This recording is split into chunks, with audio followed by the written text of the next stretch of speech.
रूस यूक्रेन के बीच विवाद युद्ध की तरफ बढ़ता दिख रहा है।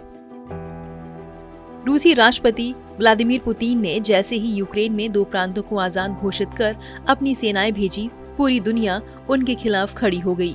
अमेरिका और पश्चिमी देशों ने रूस पर प्रतिबंधों की बारिश कर दी है। अमेरिकी राष्ट्रपति जो बाइडेन और ब्रिटेन ने पुतिन को करारा जवाब देने की बात कही है।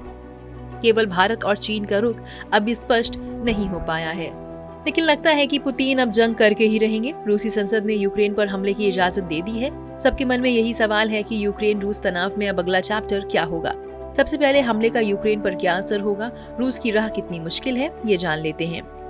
जल, थल और नभ यानी तीनों ही इलाकों से रूस यूक्रेन पर हमला करने में ज्यादा सक्षम है। लंबी दूरी वाली मिसाइलों से यूक्रेन की रक्षा पंक्ति को भेद सकता है।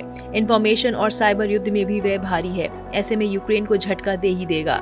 लोकल यूक्रेनी सेना को समर्पण या भागने पर मजबूर कर देगा। अमेरिका पहले ही कह चुका है कि यूक्रेन को हथियारों की सप्लाई करता रहेगा, तो इनकी कमी का सवाल ही नहीं उठता। ऐसे में स्वतंत्र घोषित देशों की रक्षा और वहां पर प्रशासन की स्थापना करना रूस के लिए बड़ी चुनौती होगी। ये करीब करीब असंभव है। रूस ने ही एक पोल किया था जिसमें सामने आया था कि हर 3 में से 1 यूक्रेनी लड़ाई में शामिल होना चाहता है। साफ है कि यूक्रेन में रूस के लिए हालात अफगानिस्तान जैसे होंगे और उसकी राह आसान नहीं होगी। रूस अपनी आक्रामकता का खामियाजा पहले से ही भुगत रहा है। मंगलवार को रूस का MOEX स्टॉक इंडेक्स 1.5% गिरा। सोमवार को इसमें 10% गिरावट हुई थी। इस साल इसने 20% का घाटा उठाया है। सबसे ज्यादा असर रूस की तेल कंपनी रोजनेफ्ट पर पड़ा है। मंगलवार को इसके शेयरों में 7.5% की गिरावट हुई है। इसकी वैल्यू एक हफ्ते में $30 बिलियन कम हो गई है। अब रूस पर लगे प्रतिबंधों के चलते उसके स्टॉक मार्केट में गिरावट की आशंका और ज्यादा है। कैपिटल इकोनॉमिस्ट के मुताबिक रूस की GDP में 1% की कमी आ सकती है। रूसी हमले का दुनिया पर क्या असर होगा? रूस हर दिन 10 मिलियन यानी 1 करोड़ बैरल ऑयल प्रोड्यूस करता है। ये ग्लोबल डिमांड का 10% है। ये यूरोप का सबसे बड़ा नेचुरल गैस सप्लायर भी है। 33% गैस रूस से वहां जाती है। अमेरिका ज्यादा तेल रूस से नहीं लेता है। अमेरिका अपनी डिमांड का 3% यानी 7 लाख बैरल रूस से आयात करता है।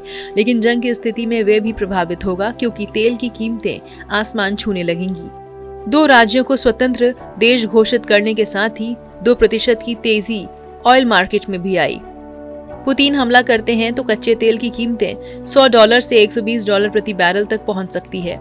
लेकिन अगर बाइडेन ईरान पर से प्रतिबंध हटाते हैं तो इनमें $10 की गिरावट होगी।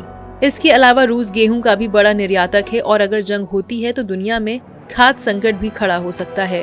रूस यूक्रेन पर भारत का स्टैंड क्या है? भारत का स्टैंड अभी तटस्थ और फोकस यूक्रेन में फंसे भारतीयों को वापस लाने पर है। UN में भारत के रिप्रेजेंटेटिव TS तिरुमूर्ति के बयान से जाहिर होता है कि अभी वे किसी स्पष्ट बयान यानी कोई एक पक्ष चुनने की चाह नहीं रखता है। तिरुमूर्ति ने ये तो कहा ही है कि रूस का कदम शांति और सुरक्षा को कमजोर करेगा। साथ ही ये भी कहा है कि ये मुद्दा केवल और केवल डिप्लोमेटिक डायलॉग्स के जरिए सुलझ सकता है। सभी पक्षों को अंतर्राष्ट्रीय सुरक्षा और शांति को बनाए रखना चाहिए। डिप्लोमेटिक कोशिशों के जरिए रास्ता ढूंढना चाहिए। आखिर रूस के साथ खड़ा नजर आ रहा चीन का क्या कदम हो सकता है?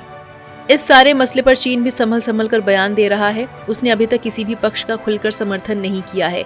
यूएनएससी में चीन प्रतिनिधि ने यूक्रेन विवाद के राजनयिक समाधान खोजने का अनुरोध किया है। चीन का कहना है कि सभी पक्षों को संयुक्त राष्ट्र चार्टर के मुताबिक इस संकट को हल करना चाहिए। हालांकि 4 फरवरी को विंटर ओलंपिक की ओपनिंग सेरेमनी के दौरान पुतिन और शी जिनपिंग में अच्छी केमिस्ट्री दिखाई दी थी। इसके बाद से ये अनुमान लगाया जा रहा है कि अगर युद्ध शुरू होता है तो चीन रूस का साथ देगा। इस वीडियो पर क्या है आपकी राय? कमेंट सेक्शन में जरूर बताएं। देश विदेश की तमाम बड़ी खबरों से जुड़े रहने के लिए आप सब्सक्राइब करें हमारा YouTube चैनल TV9 डिजिटल।